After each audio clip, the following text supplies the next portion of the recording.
So if you're not able to take pills or you're not keen on taking pills for erectile dysfunction and you're looking for another topical alternative to Eroxon, then the next option is Alprostadil cream, also known as Vitaros. However, this is a prescription cream you would have to get from your doctor as it is not available over the counter. Vitaros is applied onto the top of the head of the penis and it is used 15 to 30 minutes before intercourse. This is used not more than 3 times a week and once in a 24-hour period, and the effect lasts for 1 to 2 hours. The main side effect tends to be irritation of the skin of the penis. So you can see that while Alprostadil cream or Vitaros lasts longer than Eroxon, so Alprostadil cream would last for 1 to 2 hours, whereas Eroxon has been thought to last for 10 to 15 minutes. However, Eroxon you can apply before every intercourse as many times as you want to, while Vitaros is advised not to use more than 3 times a week.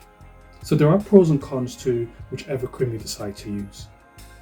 I hope you enjoyed this video and please check out my other videos on erectile dysfunction.